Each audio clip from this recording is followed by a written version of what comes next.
This stupid game called Among Us. Like, Don't call it a stupid game. It's great.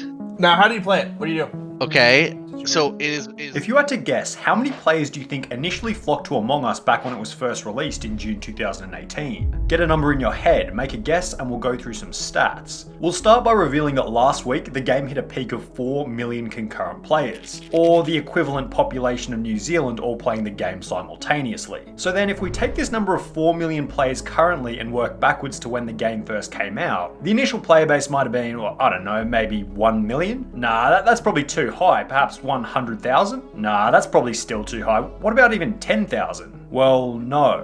1 month after the game was released, Among Us had a grand total of 13 users. And 1 year after the game was released, it still only had an average of 8 people playing the game at any one time. The game was almost completely unknown until it exploded in July 2020, 2 years after its release. So it creates the question, after 2 years of almost anonymity, how did Among Us rise to become one of the most popular games in 2020? I also want to know, will Among Us end up becoming the Minecraft of the 2020s? Or will it just be another game played through to the bone and spat out on the other side, similar to many other popular indie games of the past? This is the story of Among Us and how it took over the world. What was your inspiration for Among Us? Let's go back to the very beginning of the game's development. Before it became one of the most popular games on Twitch, before it took over the YouTube gaming front page, hell, let's go back to even before it was developed. We have to understand the origins before we can understand the growth. Who even created the game? Is it actually true that only 3 people created Among Us? Is that true? Yeah. Only 3 people? Seriously? 3 people created a game that's now being played by almost every big name in the gaming community? Well, not only was there just 3 of them, these 3 unique individuals were also fresh out of university, only finishing 5 years before the big release. So it creates the question, with so few people holding such a limited time period's worth of knowledge, how did they go about coming up with such an excellent idea? The gameplay itself was inspired by a game that we would play in person. After meeting in college, the 3 developers named Forrest, Puff, and Amy were inspired to make a video game similar to the card game Mafia. The Mafia's objective is to kill all the townspeople. The townspeople's objective is to figure out who the Mafia is and kill them before they're all dead. Now, this was actually an excellent idea, because the card game had already revealed that the overall concept was interesting and in the past had resonated with a player base in a card format rather than a video game format. If the 3 developers could transform that initial card game concept into something more modern, innovative, and easily accessible, then there's a big opportunity for a good video game. In the beginning, it was perfect, almost too perfect in fact. And when something seems too perfect, there's always going to be an issue. With the issue being that similar video games based on the Mafia card game had already been released in the past with little success. Games such as Secret Hitler, Secret Hitler.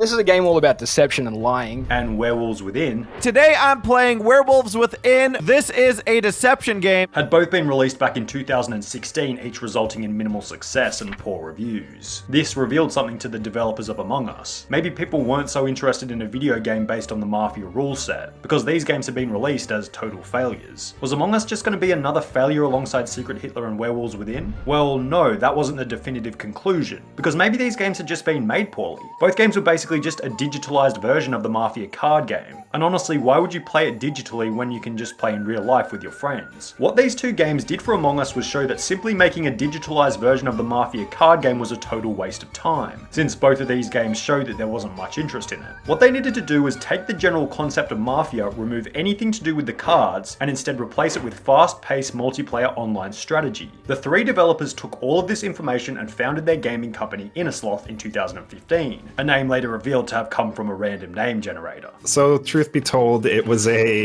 from a random name generator. We were just like... After 3 years of development between 2015 and 2018, the game was finally ready to be released, with the Among Us beta trailer coming out on the 15th of June 2018. 3 years of hard work, perfecting every aspect, the artwork, the gameplay, the coding, the glitches. It was perfect and ready to go. The card game had revealed that people loved the concept, the multiplayer ensured that people would share it with their friends, YouTube, Twitch, Facebook, social media was ready for it. It was destined for success, so it was released. but just like the other Mafia-based games in the past, it was a total failure. In a graph released by one of the developers at a later date, we can see that in September 2018, 3 months after the game was released, it had an average of only around 5 people playing at any one time. Probably not the result that any game developer would desire after the first few months of release. In an interview with Kotaku, the main programmer Forrest put it simply by stating that it didn't release super well, which you could say is backed up by the previously shown graph displaying only 5 average players at any one time. The developers also stated in the Kotaku interview that they wanted to give up updating the game on numerous occasions. However, the small but vocal player base inspired them to continue improving on what they had already created. And maybe the continual improvement was good for the long term, because in November 2018, 5 months after the game was completed, the game was released on Steam, a move made with the intention of getting the game a little closer to the mainstream. Could the release of Among Us on Steam be the missing key required to boost the popularity and make each developer filthy rich? Well, in the short term, no. Steam graphs show that after 2 months on Steam, the game had only around 2 people playing at any one time. The Steam release had done nothing for the popularity, and if anything simply showed how dead the game was. YouTube anecdotes show that by late 2018 and early 2019, the very small player base was quitting because there wasn't even enough players at any one time to start a game. But the developers weren't ready to give up on the game that easily. They knew it had potential. In mid-2019, after being played by various Brazilian and South Korean streamers, the popularity of the game began to rise for the first time. Noticing the increase in popularity, the developers began working on a new map called Mirror HQ, a move that would build height, ultimately growing the player count up to August 2019 when the map was released. In the 8 months between January and August of 2019, the average simultaneous player count had grown from 5 to 225, a massive increase as a result of small streamers playing the game, friends inviting other friends, and just a general improvement of the gameplay as it stood. However, after the map was released, the hype died down and the small community no longer had anything to look forward to, which resulted in a once again declining player base. By the end of the year, the average simultaneous player count had dropped from 225 back down to less than 100, possibly revealing to the developers that maybe the game wasn't the type of game that could hold a consistent player base. The developers needed a miracle for the game to begin growing again, but perhaps a miracle was just around the corner.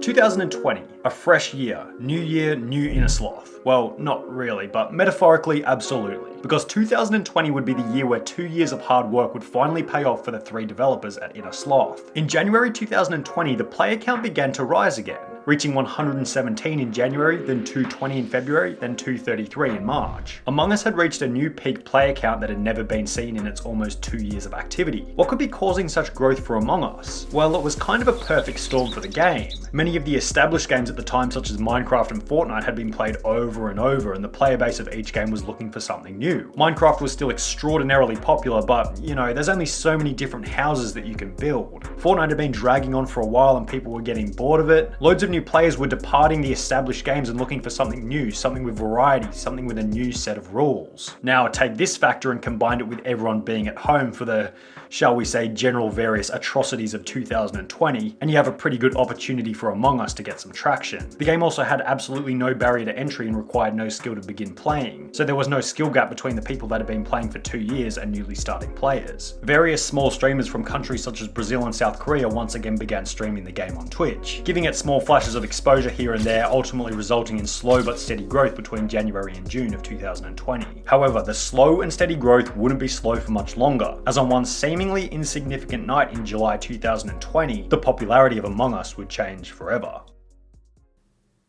All right, what is Among Us? On the 15th of July 2020, exactly 2 years and 1 month after the release of the game, the 3 small-time developers finally got their big break when one of the biggest names on Twitch played the game on stream. This stupid game called Among Us.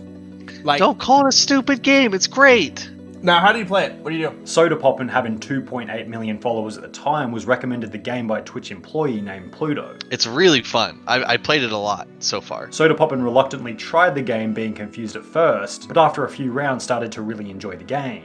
This first stream led to another Among Us stream, then another and another, with each stream being broadcast to an average of around 30,000 viewers. Now, it seems like other streamers on Twitch are always looking out for the next big game, sometimes going from Minecraft to Fortnite to Warzone to basically whatever will get them the most viewers. So when Sodapoppin, one of the biggest names on Twitch, began to play the game regularly, other big name streamers began to realize that maybe this 2D indie game was worth checking out. Notable streamers such as XQC, Ninja, and Courage all gave the game a try, enjoying it enough to begin playing it regularly on stream. Then, after seeing that many of the big Twitch streamers were also enjoying the game, many of the big YouTubers began to join as well, with PewDiePie, We don't lie here. This is the non-lying edition. MrBeast Gaming, and Dream all joining the Among Us party. The uprise has been so short but incredible that there's really not much else to say. While Steam only shows the Steam players rather than total players, it's still a good representation of how much the game has grown. From 600 average players in June 2020 to 200,000 average players in October 2020, only 4 months later. Among Us currently sits at the top of YouTube gaming while also constantly contending for the top category on Twitch. The developers have posted on Twitter that they have not stopped working ever since the game exploded, with many fans wanting updates but the developers having minimal time to fulfill the requests. So maybe we'll finish this video by asking, what is the future of Among Us? Well, in a recent Q&A with the developers conducted by YouTuber Big Bobby, it was mentioned that new game modes as well as new maps might be in the works. Yeah, that's another thing that we want to do, more game modes. But with minimum development time available, it's hard to say how far away these updates might be. And this point of development time is what really has me questioning what the future will look like for Among Us. With only 3 developers and an overwhelming demand for new content, are they really going to have enough time to keep up with the demand for new updates? I don't really know too much about the game development world, so I don't want to get ahead of myself here, but games such as Minecraft and Fortnite have a huge development team always keeping the game fresh. Is it going to be possible for Among Us to keep up with this? Well, potentially. It seems to have all the aspects that can keep a game relevant for years. The game might become Minecraft of the 2020s, or it might become a game destined to fall off a cliff owing to minimal time for gaming improvements. Just as what happens with every other game, time gets a piece of it and people slowly get bored, regardless of whatever updates are put in.